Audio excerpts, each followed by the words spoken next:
नमस्कार। आज हम BSc part second physics first thermodynamics and statistical physics में यूनिट थर्ड का जो पॉइंट डिस्कस करने जा रहे हैं वह है स्पेसिफिक हीट्स ऑफ सॉलिड्स, ठोसों की विशिष्ट ऊष्मा। जिस प्रकार हमने मोनोएटॉमिक डायटॉमिक गैसेस की स्पेसिफिक हीट्स की एनालिसिस किया, आज उसी के रेफरेंस में ठोसों की विशिष्ट ऊष्मा ज्ञात करेंगे।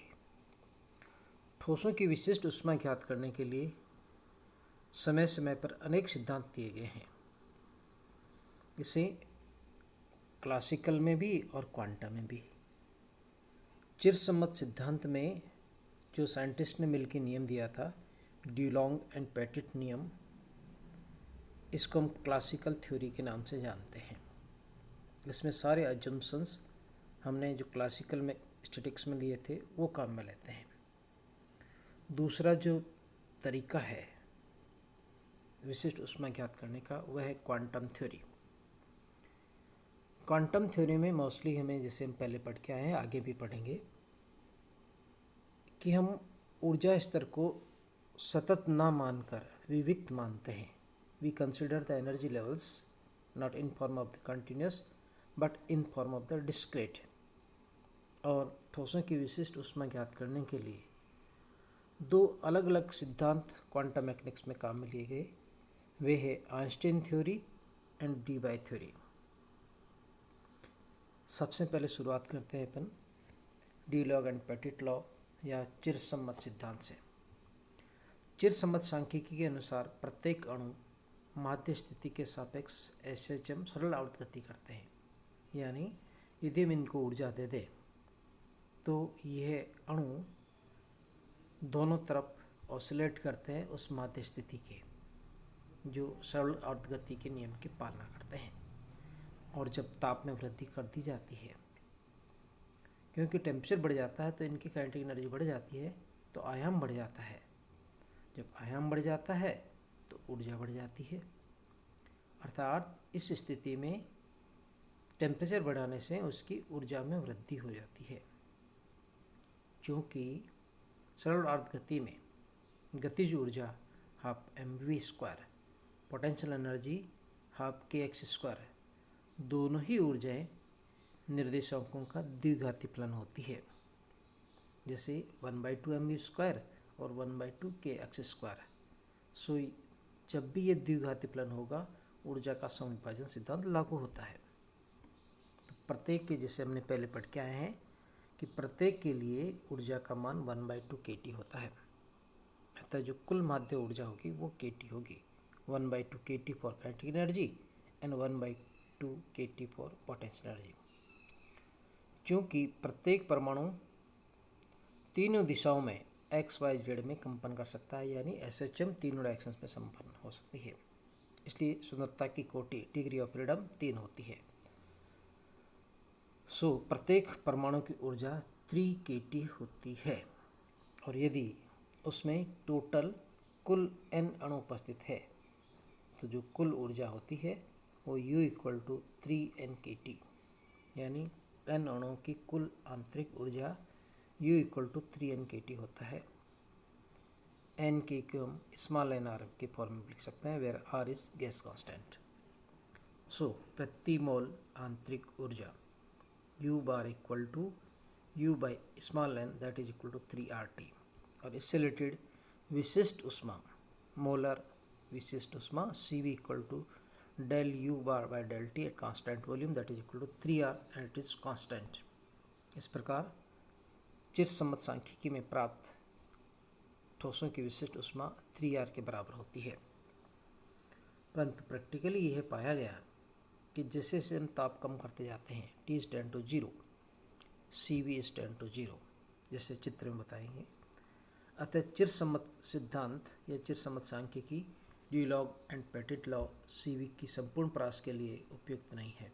जैसे हमने चित्र में बताया है कि टेम्परेचर जैसे जैसे बढ़ता है इसकी वैल्यू बढ़ती है। It is constant for the high temperature but at the low temperature it is 10 to 0। ये प्रैक्टिकल रिजल्ट्स है। थ्योरेटिकल रिजल्ट्स 3R के बराबर होता है बाय यूजिंग क्लासिकल थ्योरी। चिर सम्मत सिद्धांत की इस कमी को पूरा करने के लिए आइंस्टीन व डीबाई ने क्वांटम प्रारूप प्रस्तुत किए, जिनका वर्णन हम डिटेल्स में तो हम अगले साल पढ़ेंगे। बीएससी पार्ट 3 में सॉलिड स्टेट फिजिक्स में पढ़ेंगे।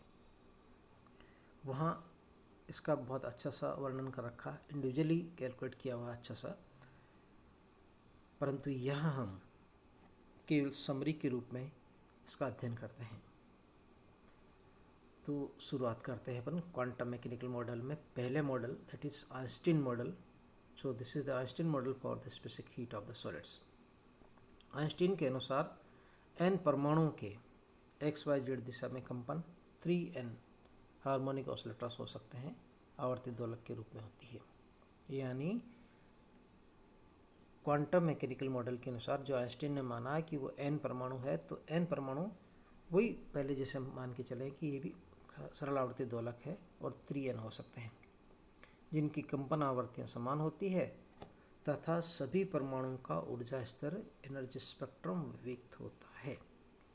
क्लासिकल मैकेनिक्स में हम जैसे चित्र में बताया हमने कि सतत होता है, कंटिन्यूस होता है, बीच में कोई गैप नहीं होता, जबकि क्वांटम मैकेनिक्स में अलग अलग ऊर्जा स्तर होते हैं। जैसे E1 और E2 के मध्य अंतराल है, E2 E3 के मध्य अंतराल है, इसको हम विविक्त कहते हैं, डिस्क्रीट कहते हैं।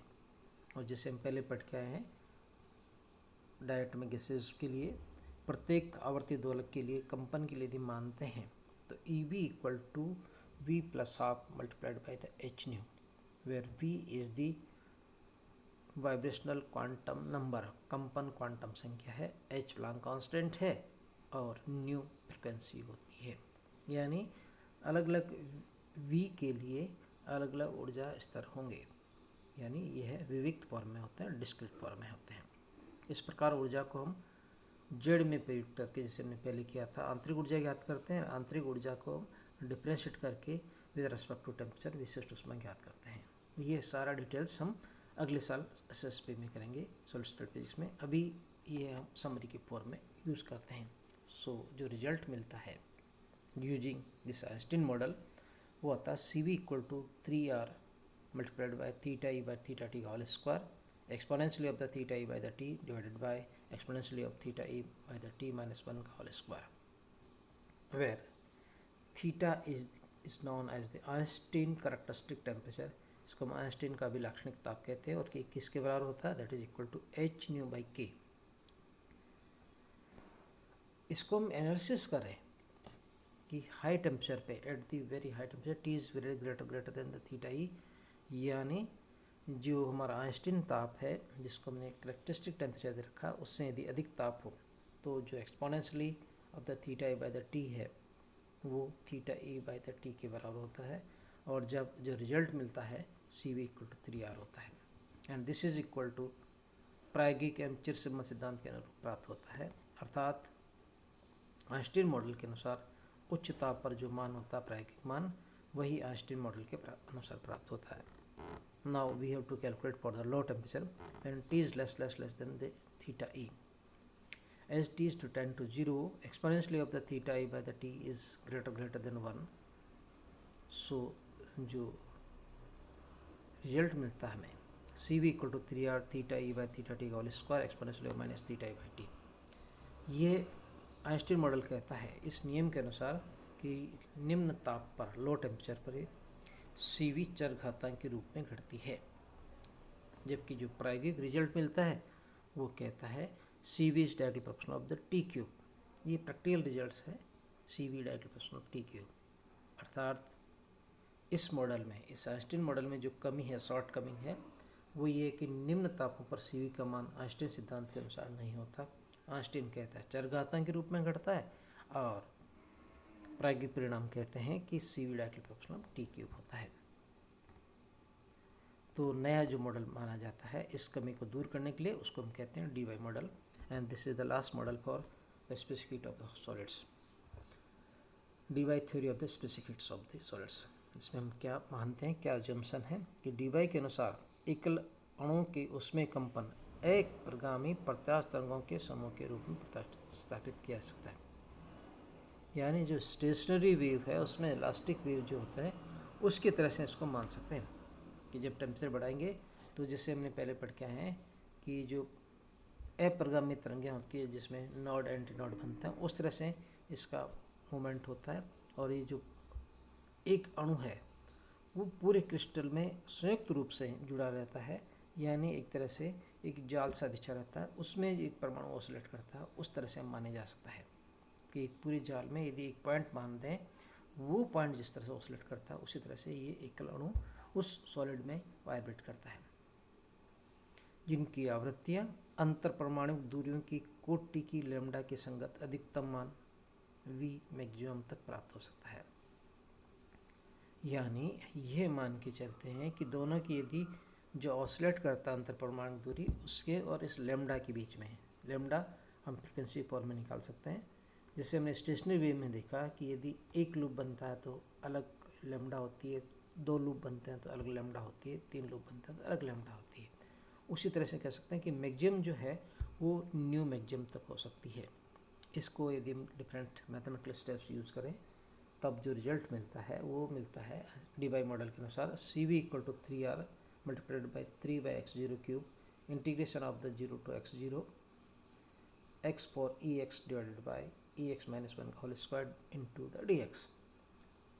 यहाँ हमने जो माना है वो x = h/kT माना है और x0 इसका मैक्सिमम मान यानी h maximum kT। New maximum जो हमने स्टेशनरी वेव की जो कंडीशन से प्राप्त होती है वो वाली आवृत्ति है।